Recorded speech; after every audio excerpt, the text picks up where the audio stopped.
Hey, we're live. I see people joining the room. Happy Tuesday morning to everyone.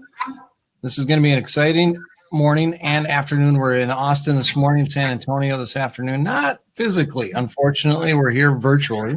But this is the Central Texas post-COVID-19 forecast. 2 hours of continuing education credits have been applied for. This is us, Ari Journal. So Red News joined a bigger group. We are now the largest commercial real estate news producer in the nation, especially across the Midwest. We cover 17 states, 6 publications. We're going to do like 200 events next year. Hopefully a lot of more of them in person than virtual, but we'll stick with this as long as we have to.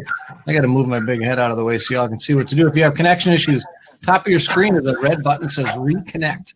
That fixes a lot of errors. So if I freeze up and I'm not talking, that's because you got to push reconnect. If that doesn't work, try Google Chrome. That seems to solve a lot of problems. If that doesn't work, you can continue watching this on a cell phone, an iPad, any other device where you can access the internet. You just need that link that is in the lobby. Okay, chat room on the right. Go in here and say hello. I'm going to type hi. That's where you guys can network with each other. I shouldn't say you guys were in Texas. That's where you all can network with each other. And you can ask questions of the panelists. And we'll help you out there. I'm going to end the slideshow in a second. Okay, this is Texas continuing education credits for those of you that are. Okay, yeah, because I'm not getting any audio. 2 hours, we'll monitor that. And I know all the basic stuff. I mean, we do have more events coming up. You need to ask that. Top of the screen here, South Texas post-COVID forecast. That's this afternoon at 1 o'clock. Then we have a national conference. I don't think it says that on here. I think it says Midwest. This is a national conference. If you're into net lease, this is one of the biggest conferences we do for those folks. And then, I got to move my big head again. Here we go. Texas Hospitality and Entertainment on December 2nd. Hey, Greg. Okay, let's get us out of the way. All right, we're talking office this morning, gentlemen. We're waiting on Mike. Hello. I don't know where he went. I see his picture here, but he's got to be there someplace. Let's just start with introductions. Can you go first? Tell us what you do, what you're up to with COVID, and then we'll get into the questions.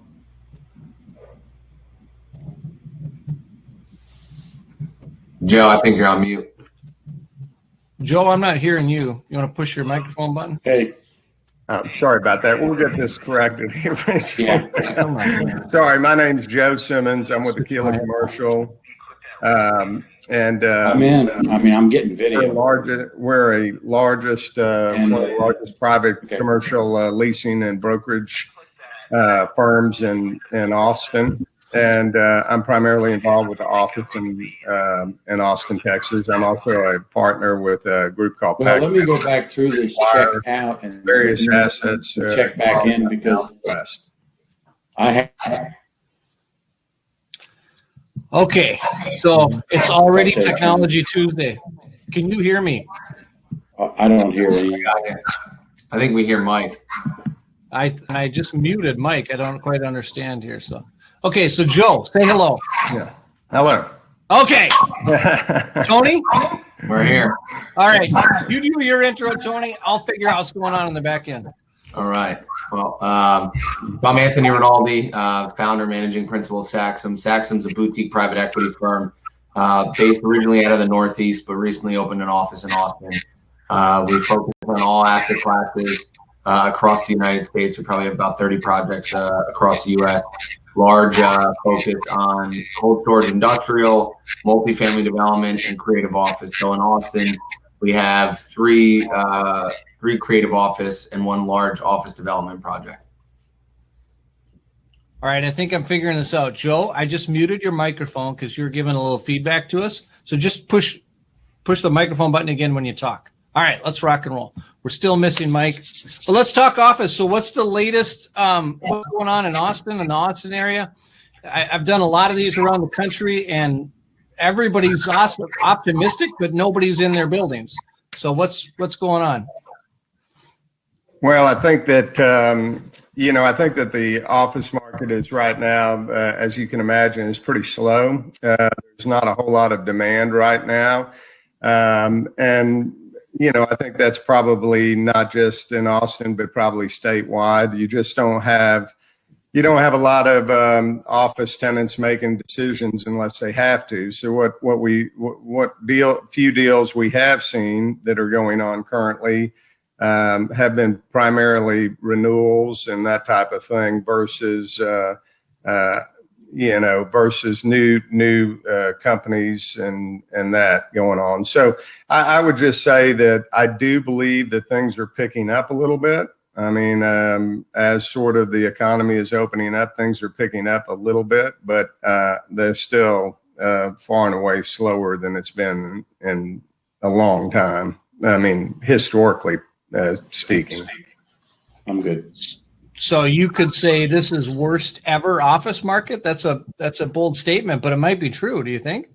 No, I don't think it's near as bad as other points in time because I think that once we come out of the when things normalize a bit here, there's going to be significant demand in Austin. I mean, the chamber is getting many leads, many inquiries. I mean, I definitely think that if we can get past the pandemic and get back to a form of normalcy, whether it's through vaccines or immunity or people just deciding the risk is not great enough for them to stay home, whatever it is. But once that happens, I think you're going to see a lot of activity in Austin, Texas, because we're seeing tremendous population growth from people coming from the Northeast and the West Coasts. Yeah, I think it's, to Joe's point, it's a story of hesitation, not regression. It's not pulling back. It's users are just hitting the pause button, right? When you have you have political uncertainty, tax uncertainty, you've got the uncertainty with the pandemic. These organizations, it's to Joe's point, unless you have a renewal, they just hit the pause button to say, hey, let things cool off for a second before we make a 10-year decision. But it's not like that. I wouldn't say from my perspective, you're seeing the market regress. I think you just, a lot of people hit the pause button. The question is, how long is that going to take to kick back up? I mean, our view, and we're doing projects all over the country, is Austin's the last to go, first to come back, right? That growth that Joe's talking about it's there, it's inevitable, it's going to pick up quickly. I mean, we've got a small project on East Riverside, and already in the last 2 weeks, we've started to see tours starting to pick up. Small tours, 5,000, 10,000 square foot tenants that have to do something. But at least you're seeing that activity pick up, where 2 months ago, we didn't really have any showing. So I think it's just a matter of time where people start getting comfortable to really start engaging and looking back at how they're going to address their real estate needs. So who are the new tenants? Are there new businesses? I've heard rumblings that this might be one of the biggest creators of new businesses in our generation. Yeah, I mean, I think that there's I definitely think that what you're really going to see, I think, in the office market is you're going to see a lot of companies relocating to Austin. Those that have footprints here, I think you're going to see some expansion. I mean, we're getting such huge interest. Obviously the Tesla announcement was a huge deal for the region. You have a lot of activity from Amazon. I mean, you have other companies that are, the chamber has indicated there's a lot of lead generation down there from companies inquiring as to whether or not what Austin has to offer. And so I just think that you're going to see a lot of companies move here. What you're going to probably experience to a slight degree is I think you're going to see maybe tenants don't take quite as much space as they used to. I think that there is probably a pattern now of maybe taking a little bit less space so people can rotate out and have flex work hours. I don't think by any measure that the office is going to disappear. And Austin's going to be okay because there's going to be more companies, even though maybe some of those companies would have historically taken more space. So I think that, again, I'm thinking things are going to, if we can normalize, get past the election, I think that 2021, certainly by the mid-year 2021, I think that you're going to see a lot more activity. I mean. So you're getting California, right? Joe Rogan came to Austin. That means all of California is coming in behind him in his wake. But if you're getting tech companies from San Francisco and these people are driving Teslas, now they're near the Tesla plant. Do we have the swanky kind of I don't know, modern office sort of, everything's kind of different in San Francisco in their office market, right? Yeah. Do you have that in Austin? Can you accept those Californians? And Mike, if you can hear us, hit your webcam button at the top of your screen so we can see you, because I want to know what you're going to do with all these Californians from a traffic perspective. Are you, Mike, push your microphone button next to the webcam one, and then you can talk. There we go. Yeah, that probably helps a little bit. Yeah. Oh, we're good. Yeah. It's interesting because actually today we're out in the market, the credit market, for $350 million issue on our next project. And the credit markets see Austin as a very strong market to invest in. We just refinanced a couple $100 million and got 10 times the bids on it. So I mean, it's a strong market. So we're feeling pretty good about our product that we're out there, and we're we'll be finishing up. You talk about the Tesla plant. We'll be finishing up the 183 South project here in a few months, and that's probably the largest transportation project in the region for quite some time. $750 million. So I think in our world we're at about 80% of demand of where we were before COVID. About 80% back on our primary system, and when we go back out, like I said, when we go to the credit markets, we've got to prove everything up. I mean, you got to really show what's happening in all the different sub-markets that exist, whether it's Cedar Park, Leander, all the way to Liberty Hill, and then, Butte, Kyle, and so forth, and in addition to Austin. So that has remained strong, although I think we recently did a survey because we like to stay on top of what our consumers are talking about, our customers. And we think that the stay at home, according to the survey of about 1,000 folks, the stay at home will double in terms of those folks that stay at home at all times. Now, that means it's going from 12 to about 20, 25%. Probably are going to be working much, much more from home, at least 4 days.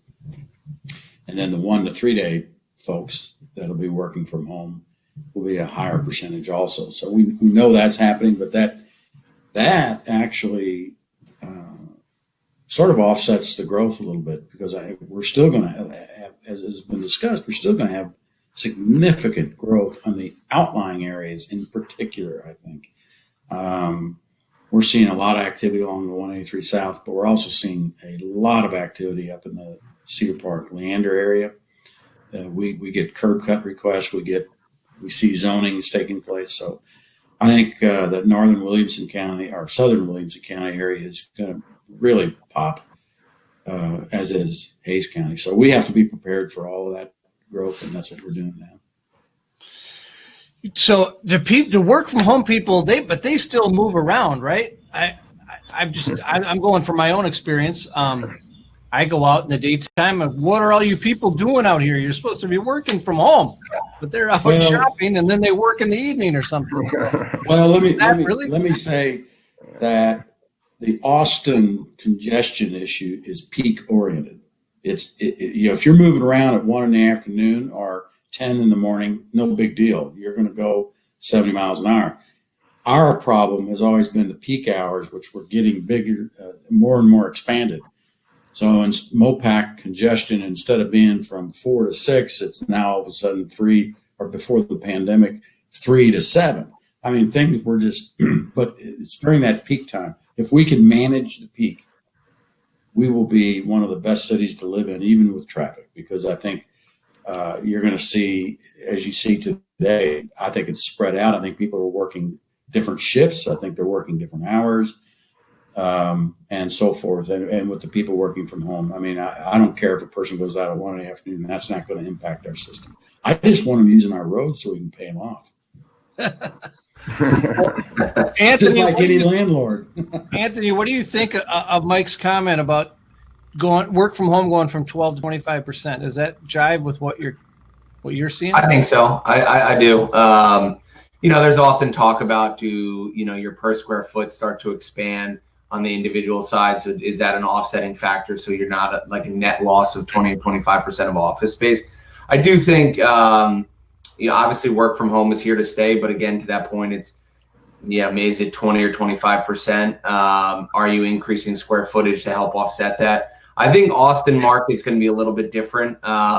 Even the tech companies that are out there talking about work from home and that being an option permanently are still looking to expand in Austin, right? They're still looking for additional square footage in the market. And I think, especially depending on the demographic of employee base you have, is what's so paramount. I think it's kind of well understood that the work from home probably negatively affects the kids coming right out of college graduates that are first getting into the workforce. You think you're 21 years old, you've never had a real job in your life, and all of a sudden you're just sitting in your little apartment and you have no idea what are even social norms for in a business life environment. And there's so much experience that you get from those conversations in hallways and being in meetings with your senior advisors or whoever it is. So I think those organizations that are very kind of forward thinking, a lot of what are Austin, right? They're coming in for younger tech talent, are going to realize that it's imperative that they have office space. And also there's a social aspect, especially for younger folks, right? You're moving to a new city, obviously, or you're just graduating college. There's a social aspect to your work environment. You create a lot of friends. Those interactions are important. That engagement's important. So working from the office is not going anywhere. It's, as Mike said, even Joe hinted at, it's going to change a little bit. But I think if there's a market that's ripe, that's going to honestly probably flourish through that change, it's Austin. It's just going to shift what it looks like. But in the end, it's going to continue to grow. Yeah, I think that Anthony's spot on there. I really do believe that even in my own company, both of my kids work and they're going from the office to home, and I don't think necessarily that it will change, that people will have more flexibility to work at home 1 or 2 days. But they're still going to come to the office. They're still going to need space when they show up. And so you might get a slight reduction from the fact that you're going to have a certain group of people out every day. But clearly, and from what I can tell, I really think that it's very, maybe some companies can get away with it, but I think it's very difficult for most companies to get away with not having a workforce that's regularly at the office. At least in our business it is. I can tell you that in our company, I think it's, that the collaboration and sitting down with people and so on is just extremely important. And I think you're going to find that proves accurate. And I think that Anthony talking about the young people, there's no way for them to interact with people. So there's really no way for people to judge how the work they're doing, or there's, their ability to get clients or whatever. It's a very difficult process to just stay at home all the time. I read an article a week or so ago that said you can be just as productive at home in 3 or 4 hours or whatever, 2 to 3 hours as it was for the whole day. And I'm like, I can't. I'm not getting my work done in 2 to 3 hours. It still takes a I can speak. I can say for our company, we're pretty productive at home, but it still sucks. You're missing that aspect of human engagement that a phone call and a Zoom meeting will never replace. And that creative, collaborative, I might be able to sit on the phone for 12 hours a day and get a lot of work done, but at the same time, you're missing an element that really kind of makes the work environment special. And I think everyone's really starting to feel that as this pandemic gets long in the tooth, right? I think people are just saying, I need to get in the office and I'm a little, I want to see some people. So. Yeah, I would add, I'll pile on a little bit there and say, absolutely. And I know we're going through, and as you all are, I'm sure, some interviews for folks for new positions and replacement positions and all. Think about how hard it is to hire key positions over a Zoom meeting. It's just not the same. And I think that you guys are exactly right. That I think this 25% at home is probably, I think that's the high end. Where I was really surprised on our survey were those people that would be 1 to 3, which was 40% in addition to the 25. So I think that's, to me, the more interesting question. I think there's going to be growth in the marketplace. I'll tell you, if I go to Standard and Poor's and Moody's and the big investment firms out of New York, as we do, as today we're taking bids, they know as much about us as we do. I mean, they're on top of it. They see it. It's an efficient market when it comes to information about who's moving where. They probably know more than the chamber does in some respects. So I think the more interesting question is, where are they going to move? And I would love to hear a little discussion on the marketplace. I know downtown looks very strong in some respects, but I think if there's anything, I would be interested to hear if you can have a smaller footprint, are the surrounding areas going to finally see that explosion of growth in the office market? I don't know the answer to that. And it matters for us, of course, where we plan our next roads. We're planning 290 East now to go through Maynard. We're looking at Mopac South going south to Hayes County line, adding lanes. And then you see what's happening on I-35, a huge project in the billions. So, I mean, we've got a lot of investment going on in infrastructure. We would not be able to make that investment if the credit markets thought we were going to be weak. Well, that's an interesting take. Go, Joe. Yeah. I would just like to say that I will say one thing, that even that we're seeing in a little bit of movement towards, and that is, I think tenants are starting to look. I lost you guys. Take a serious look in the suburbs, and I think you're seeing the previously, before the pandemic, there was a lot of sort of dense downtown, the Domain, and pretty dense areas where you live and work, and I don't think that's going away at all. But what it did do was open up the possibility for companies to say, look, we can be out closer to our where people live that can afford housing in the suburbs. And so we're seeing a shift where there definitely is some activity in the suburbs from the residential standpoint. And I think we're seeing more activity, or will see more activity, in the suburban office market. That doesn't mean that the other areas won't grow. It just means that the suburban market has opened up, and there's more interest in it now than I would say previously, or will be previously to when the pandemic happened. I mean, so, I do think that affordability plays a role in it. The fact that people are able to work from home some of the time, opens up that possibility to go out there. And when the market turns around, I think that you will see that the low-rise buildings that are surrounding downtown, they could be in East Austin like Anthony's, or they could be in South Austin. I think those products will lease sooner probably than the downtown market. That's just my opinion. I think the downtown will be. It's a great place, but I think people have to jump over a little higher hurdle to get to that point.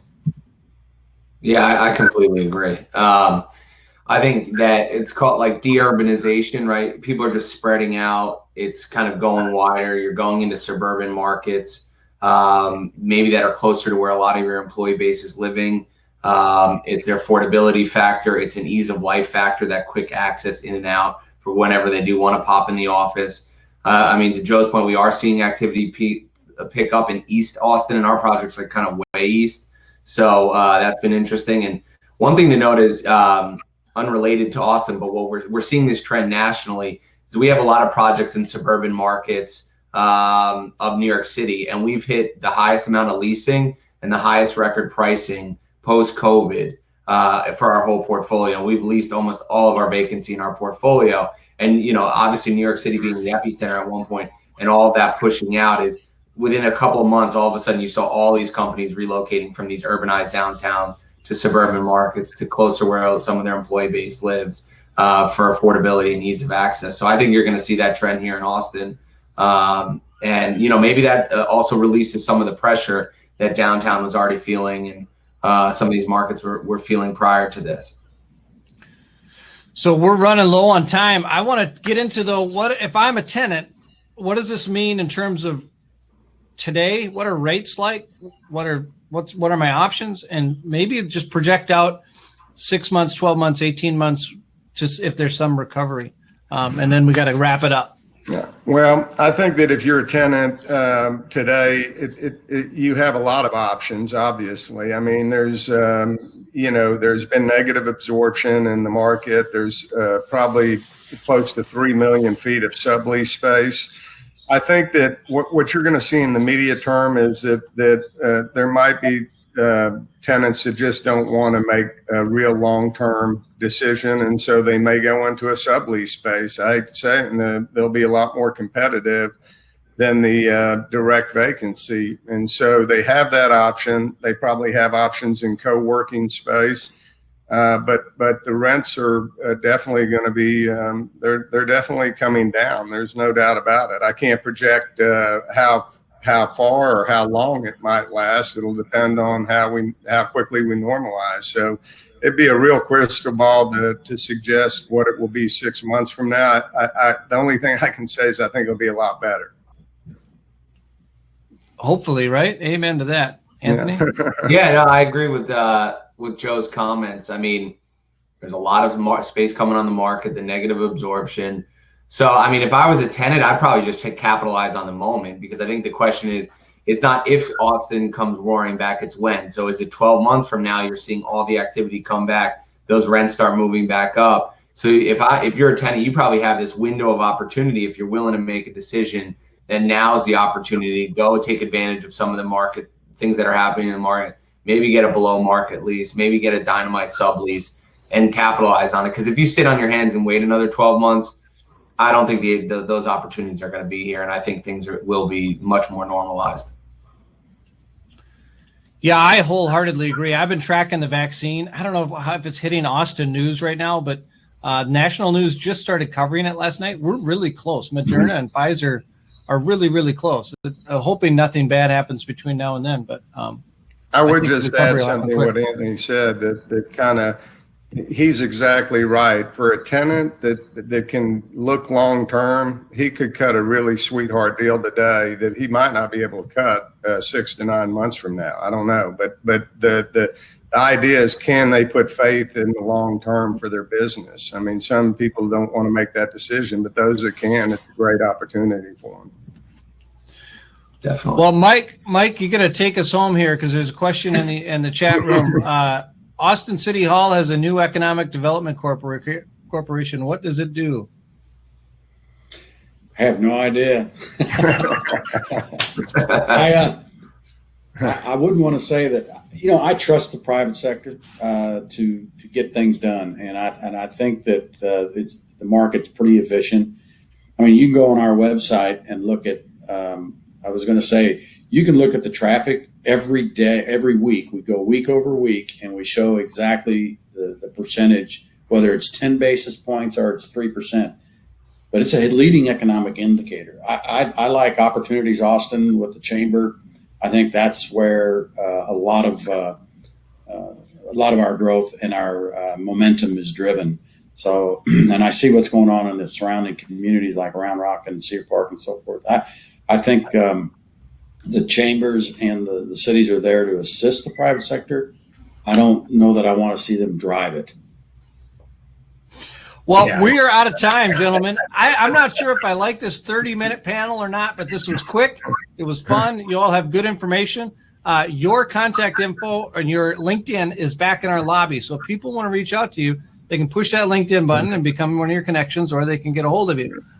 If you're watching this and you're in the chat room, I put the link to the lobby back in there. So you got to go back in there now. We'll see you at 8:35 for the next panel on the other side of the moon. Happy Tuesday. Thank you. We made the technology work. Yeah. Thank you for having us. Good talk. Thank you. Yes. Thank you.